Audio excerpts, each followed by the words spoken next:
Olá, tudo bem com você? Especialmente você, torcedor do Flamengo, torcedora do Flamengo, tudo bem? Espero que sim. Neste vídeo eu quero fazer com vocês uma análise aqui, uma conversa, né? Sobre o Vitor Pereira, né? Que foi apresentado ontem, oficialmente no Flamengo, né? Vai comandar o Mengão aí. Esperemos que, durante um bom tempo, né? Esperemos que com muito sucesso.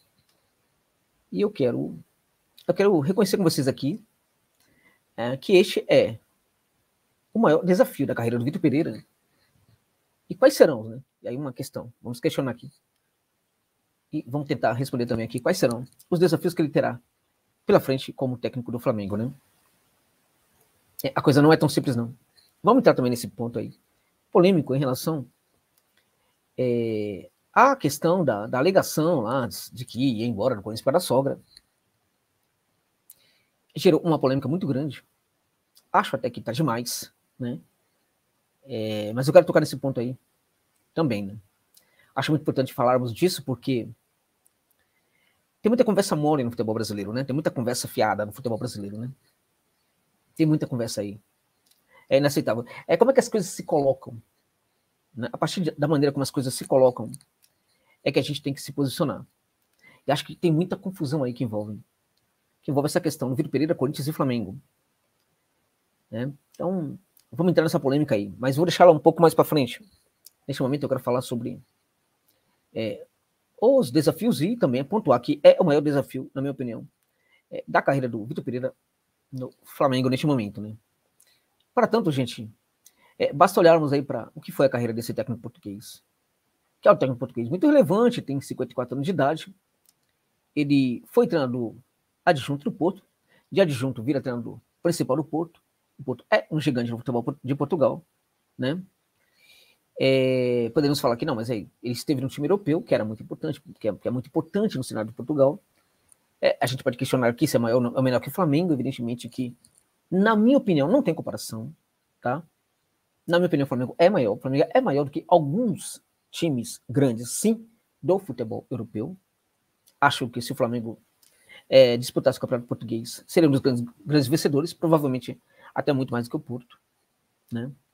Mas a questão não é essa. A questão é que quando ele assumiu o Porto naquele momento, embora fosse o primeiro trabalho dele como técnico e não técnico adjunto, ele, na verdade, ele vira técnico, né? Depois de estar ali, de fazer um trabalho prévio, né? Tinha conhecimento do elenco, tinha conhecimento de uma série de questões, e o Porto, naquele momento, era o grande favorito, né? Favorito para ganhar absolutamente tudo em Portugal. Então as coisas eram muito facilitadas para o Porto naquele caso. Tínhamos um esporte muito ruim, enfim, as coisas não eram muito simples, não. Depois dali ele vai para o Al Ahly, né? No Al Ahly ele faz uma gestão também interessante. O Al Ahly foi em 2013, né? De 2013 para 2014, com a temporada no Al Ahly. Fez um trabalho muito bom, né? Depois ele foi para o Olympiacos da Grécia. Naquele momento o Olympiacos já era um clube muito complicado, né? O Olympiacos, gente, o cara que deu certo no Olympiacos foi o Pedro Martins, outro técnico português. Pedro Martins acabou com uma rotina no clube grego, né, no gigante grego, de que técnico não ficava mais de 6 meses no cargo. Nenhum técnico, né? Marco Silva foi aquele que ficou mais tempo ali, durante muito tempo, né? Ficou 6 meses. O Vitor Pereira também ficou pouco tempo na equipe do Olympiacos, né? Ficou 2 meses, né? Mais ou menos ali, 2 meses ali no comando do Olympiacos, né? Ou seja, menos de 2 meses, na verdade, foi muito pouco. Ninguém conseguia ficar, né? Então, de certa forma, ele fracassou, de certa forma, mais ou menos, né? Porque todo mundo fracassava, então a gente pode falar que também era o problema do clube, né? Depois disso, ele vai para o Fenerbahçe, que é um gigante do futebol turco, né? Mas também diria para vocês que, em virtude da força naquele momento do Fenerbahçe e também do Galatasaray, os títulos se pulverizavam, sobretudo, para essas duas equipes aí, né? Daí ele vai para o Munique em 1860, que é um clube pequeno ali de Munique, se apequenou durante um tempo, né? Porque já foi um clube muito maior do que é hoje, mas hoje, evidentemente, é um clube pequeno, né, da cidade de Munique, né? E é o primo pobre hoje do Bayern de Munique, né? Gente, depois disso aí ele foi para o Shanghai Shenhua da China e ganhou muito dinheiro, quando ele falou numa coletiva que ele deu no Corinthians de que ele tinha muito dinheiro no banco e tal, aquela coisa toda, que perguntou para o repórter se ele sabia de quanto dinheiro que ele tinha no banco e tal, ele falava aquilo em virtude do que ele ganhou no Chipig.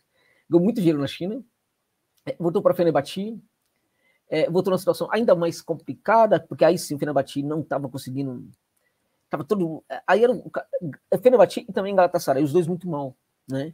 Ele também não fez um trabalho tão bom assim não. Até então, gente, assim, todos os clubes por onde ele passou ou não tinham o tamanho do Flamengo, ou então tinha problemas, né?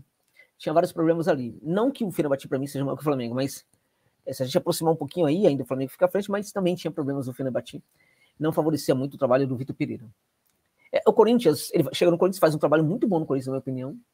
Muito bom mesmo, consegue tirar leite de pedra, assim, verdade, porque a gente olha pro elenco do Flamengo, do Corinthians, e percebe que no papel é um elenco muito bom, mas na prática é um elenco muito complicado, muito mal formado, inclusive. Ele consegue realmente, para mim, fazer um trabalho muito bom. Vamos só lembrar a final da Copa do Brasil contra o próprio Flamengo, né, em que o Corinthians jogou muita bola sobre um Flamengo sem técnico naquele momento. O Dorival Júnior é apenas uma mera figura decorativa, né? O Flamengo, portanto, gente, é o maior desafio da carreira dele. Porque o Flamengo se coloca se não o maior time de todos que ele vai treinar na carreira, que ele já treinou na carreira, é o clube que entrega para ele uma série de questões. Entrega para ele, em relação aos demais clubes do futebol brasileiro, um orçamento colossal, absurdo, gigantesco. Entrega para ele também, em relação aos outros elencos brasileiros, um elenco muito bom, de altíssimo nível, com reforços chegando a todo momento. O Flamengo ainda está no mercado, ainda pode contratar jogadores, né? Mas o Flamengo já tem um elenco excepcional e ainda pode, evidentemente, se reforçar. Ou seja, isso gera ali uma situação de pressão para o Vitão, né? E esse Flamengo, na verdade, ele assim, gente, ele precisa conquistar, né, a tríplice, né, digamos assim, dos 3 títulos importantes, né, a Libertadores de América, o Campeonato Brasileiro e Copa Libertadores, que ainda não conseguiu e pode perfeitamente conseguir nessa temporada. É uma expectativa, evidentemente, que existe na Gávea.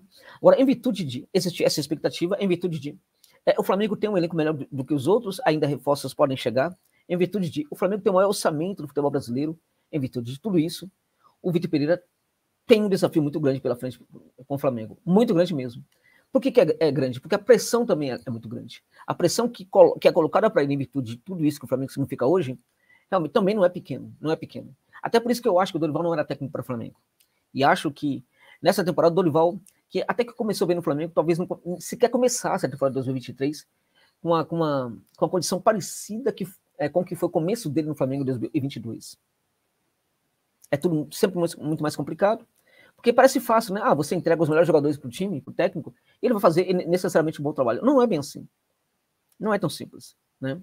O Vitor Pereira tem muitos desafios pela frente, a questão da formação da equipe, se ele vai jogar com 2 atacantes, com 3 atacantes, quais as consequências da adoção de um esquema ou do outro, né? Como é que vai ficar, os jogadores que vai mandar para o banco de reservas, os jogadores que forem para o banco, se não gostarem, como é que ele vai gerir esse tipo de insatisfação, ou seja, há muita coisa aí que ele precisa fazer. Esse técnico do Flamengo não tem, por exemplo, um gerente de futebol para fazer ali um meio campo entre o vestiário e dirigentes, né, de tal forma que o cara para fazer isso, de certa forma, é o próprio Vitor Pereira. Nesse sentido, se assemelha muito ao trabalho de um manager, o que eu discordo profundamente aqui no futebol brasileiro, né? Acho que é algo que o Flamengo precisa corrigir, né? Além de tudo isso, gente, se coloca aí, os desafios são muito grandes, porque tem uma pressão para ganhar. Tem uma pressão sim para ganhar a Tríplice Coroa. E acho que tem que ter pressão mesmo, gente. Tem de ter pressão mesmo. É Flamengo. Ponto. Tem que ter pressão. E acho que a pressão aumenta ainda mais em virtude dessa questão da saída dele do Corinthians e da chegada dele ao Flamengo. E eu quero ser muito objetivo com vocês em relação a isso aqui. Tá? Muito objetivo mesmo, porque eu acho que tem muita conversa mole aí. Qual é o problema, na minha opinião? O problema passa muito pela abordagem moralista que a gente faz em relação ao futebol. A gente quer que o futebol seja um ambiente da boa moralidade. A gente quer que o futebol seja um ambiente em que as pessoas sejam todas boas, todas gentis, todas agradáveis.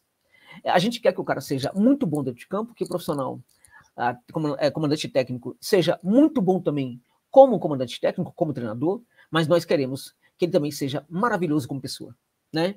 A gente deseja o mesmo dos dirigentes, a gente deseja o mesmo de todos que se envolvem com o futebol. E acho que isso aí pode gerar um problema. A abordagem moralista pode ficar hipócrita, né? Porque ela sempre está caminhando junto ali, né, com o perigo da falsa moralidade, né? Então, na verdade, tem esse problema. O falso moralismo pode estar junto com essa necessidade da abordagem moral. Do que eu estou falando? Eu estou falando que quando a gente olha para o comportamento das pessoas, se ele é bonzinho ou não, se ele é um cara mau caráter ou não, né, a gente corre o risco de cair em contradição. Sobretudo quando a gente fala do futebol, que envolve paixões. Eu tenho visto a abordagem feita ao Vitor Pereira de uma maneira bastante bem dentro dessa armadilha, né? Tanto da parte daqueles que lamentam a saída dele do Corinthians e o criticam, sinceramente, gente, quanto da parte de muitos que tentam passar pano, é isso mesmo, para o que está acontecendo e defendendo aí, no caso, o técnico hoje do Flamengo. Por que eu estou falando que tem um problema aí? Tem um problema aí por quê? Porque, e não deveria ter, mas tem um problema aí por quê? Porque quando a gente adota a abordagem moralista, ela tem que ser adotada até o final. Ela tem que ser adotada sempre. Porque este é o perigo da gente entrar em contradição quando a gente acaba se perdendo, né? Defendendo uma posição que não tem nada de moral, nada de agradável, mas que favorece ao meu time do coração. Quando ela me favorece, quando ela favorece o meu time do coração, qual é o problema de eu discordar da abordagem moral? Né? Qual é o problema de eu discordar, por exemplo, de um comportamento, achar que o comportamento é bom, quando ele não é um bom comportamento, mas esse profissional está na minha equipe? Este é o ponto. E como eu disse, não precisava acontecer isso. Tá? Porque eu tenho que olhar para o profissional de futebol como um profissional do futebol. E não se é bonzinho ou não. Se o cara é mau caráter ou bom caráter, tanto faz. Né? Então vamos lá, vamos jogar luz agora sobre esse problema. O Vitor Pereira falou que ia embora do Corinthians por causa do problema da sogra. Ele alegou isso. Não é um argumento simples. Tá? Então, quando ele fala isso, que ele vai lá porque precisa tratar da sogra, que requeria muitos cuidados de toda a família, né, ele se coloca no problema. Depois, ele, ao falar, por exemplo, ao deixar claro que, apesar do problema, ele resolveu, porque a família toda achou que valia a pena. Eu acho que não é, por exemplo, uma resposta convincente, não. Não é convincente. Por quê? Porque o maior argumento pelo qual ele foi embora do Corinthians foi justamente esse. Então, esse argumento, em tese, continuaria a existir. Né? E aí, meus amigos, a questão é a seguinte. Do ponto de vista do Corinthians, qual é o problema da abordagem de criticar muito o Vitor Pereira? O problema passa muito pelo quê? Porque essas críticas excessivas ao Vitor Pereira deixam de lado os erros do próprio Corinthians. Porque todo mundo sabe, até mesmo os dirigentes do Corinthians, que não foi somente por isso que o Vitor Pereira saiu do Corinthians. Aliás, não foi por isso que o Vitor Pereira saiu do Corinthians. Não foi por causa da sogra que ele saiu do Corinthians. A sogra foi um argumento errado que ele, um cara de personalidade, não precisava inventar. Né? Ele saiu do Corinthians porque não conseguiria reformular o elenco como ele queria. Então, quando ele tentou, ele fez essa tentativa, os dirigentes barraram.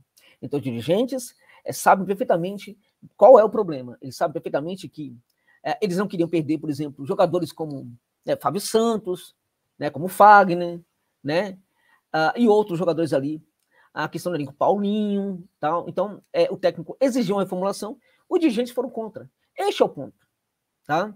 Então, não está havendo crítica, daqueles que estão criticando o Vitor Pereira, não estão criticando o próprio Duílio. E tem que criticar o Duílio também. Né? Então, na verdade, estão errados aqueles que criticam o Vitor Pereira, porque ele está falando da questão da sogra e não fazem críticas também aos dirigentes do Corinthians. Então, o torcedor está sempre à vontade. O torcedor do Corinthians pode falar o que quiser, o torcedor do Flamengo também pode falar o que quiser. Essa abordagem não é para torcedor. É sobretudo para jornalistas. Tá? Então, os jornalistas que se incomodam demais com algumas coisas, inclusive, não podem cair nessa armadilha da abordagem moralista. Isso está havendo em relação a muita gente da mídia tradicional paulista em relação a quando critica o Vitor Pereira, deixando de apontar os problemas do Corinthians, né, sobretudo na gestão do Duílio. A mesma coisa se aplica ao Flamengo. E a questão que eu coloco é o seguinte: se fosse o contrário, muita gente estaria concordando, não estaria criticando o Vitor Pereira? Se fosse com o Flamengo, muitos jornalistas hoje, flamenguistas, que passam pano, não estariam criticando o Vitor Pereira? Estariam criticando o Vitor Pereira. Qual é o problema de falar? O Vitor Pereira errou. E ponto nisso aí. Né? E agora, só que agora ele é técnico do Flamengo. O problema está justamente no fato de que não precisava existir abordagem moralista, mas ela existe. Não precisava, porque nós deveríamos olhar para o profissional de futebol apenas pelo profissional de futebol. A gente tem que analisar mais o jogador dentro de campo. A gente tem que parar de esperar que o jogador de futebol seja um exemplo para a sociedade. Ele não vai ser, gente. Ele não vai ser. O jogador de futebol é produto de uma sociedade. Toda cheia de problemas. Por que ele vai ser um exemplo de qualidade moral, de belas ações? Por que ele vai ser? Tem que parar com essa ilusão. Né? A mesma coisa um técnico de futebol. O Vitor Pereira, quando ele faz aquela declaração de que ele tinha muito dinheiro no banco, aquilo já foi extremamente deselegante. E aquilo mostrava claramente que, provavelmente, ele não é uma pessoa legal, gente boa, agradável, gentil e tal. E daí? Qual é o problema? Qual é o problema dele não ser ou ser uma pessoa dessa? O que importa mesmo é o Vitor Pereira como técnico de futebol. E no Corinthians, como técnico, ele foi brilhante. É isso que deve importar. E não o comportamento. Ah, mas o cara falou tal. E daí? Ele errou. Errou. Mas isso não invalida a chegada dele no Flamengo. Aliás, o Flamengo não tem nada a ver com isso. Porque o Flamengo, na verdade, foi atrás, né, de um técnico que estava aí livre no mercado. Né? Agora, também ficar defendendo o Vitor Pereira, tal, porque não, ele fez tal, tá errado também. Porque ele errou. E é necessário ter esse reconhecimento. Né? Então, acho que também por causa dessa polêmica aí, os desafios dele para ele aumentam muito, porque a pressão aumenta mais. Aumenta muito mais do que já era. Tá? Então, na verdade, assim, não deveria existir essa abordagem moralista. Que é aquela abordagem que o Tite faz, aplica ao Douglas Costa, não desconvocando-o da seleção brasileira, porque ele cospe no jogador lá na Itália. Só que aí depois, ele não pratica em relação a Neymar e a outros jogadores da seleção. O próprio Daniel Alves, que pisou na bola com o São Paulo, o Tite não aplica a moralidade dele. Caiu em contradição e foi hipócrita. Entende? A questão é o seguinte, quando o Douglas Costa fez aquilo lá, deveria ser muito criticado, inclusive pelo técnico da seleção, mas não desconvocado. Entende? Eu tenho que desconvocar o jogador a partir do que ele oferece para a seleção. Eu tenho que considerar o profissional de futebol a partir daquilo que ele faz dentro de campo. Eu tenho que considerar o técnico de futebol a partir daquilo, da maneira como ele faz uma equipe jogar e dos títulos que eventualmente ele possa entregar para a equipe. Ou não, pelo menos um bom desempenho. Mas quando eu vou para essa abordagem moralista, eu corro isso de cair em contradição. Eu estou vendo muita gente errando nesse momento. Tá? Seja da comunidade flamenguista, seja da comunidade corintiana. Parabéns ao André Rocha, jornalista André Rocha. Foi brilhante na abordagem, né? fazendo crítica, sim, ao Vitor Pereira. Ao mesmo tempo, torcendo para que tudo dê certo no Flamengo, até porque é flamenguista. Fora o André Rocha, pode ser que um ou outro aí tenha feito a mesma coisa, adotado a mesma postura, mas eu não vi. O que eu tenho visto de muita gente aí é fazendo justamente isso. Ficar passando o pano o tempo inteiro. Por quê? Porque o Vitor Pereira está no Corinthians agora, está no Flamengo. E aí querer tirar o direito, na verdade, dos corintianos de reclamar, né? Porque os corintianos reclamam, porque os corintianos, na verdade, quando reclamam, porque estão também adotando a própria postura, né, e abordagem moralista. Né? A abordagem que eu adoto também. Eu adotaria se fosse comigo, então eu preciso respeitar o outro que também está fazendo a mesma coisa. Mas não, eu critico, né, os corintianos no caso, e eu elogio o Vitor Pereira, mas se fosse comigo, eu criticaria. Tá tudo errado, gente. Então, acho que a solução para isso é pararmos de ficar com mimimi no futebol. Parar com essa história. É de ficar esperando bons mocinhos. Não temos bons mocinhos. A sociedade é doentia, gente. Tem muito mais mocinhos, assim, vilões do que mocinhos. Precisamos parar com isso. Dito tudo isso, para mim, o Vitor Pereira tem toda a condição de ser um grande técnico para o Flamengo e entregar, sim, para o Flamengo as 3 grandes competições que o Mengão vai disputar. Tanto a Copa do Brasil, como a Libertadores de América, como o Campeonato Brasileiro. E se vencer tudo isso aí, para mim, o Flamengo vai ser mais do que nunca o malvadão da galera. É isso aí, gente. Muito obrigado pra gente ficar comigo neste longo dia aí, hein? Até o final.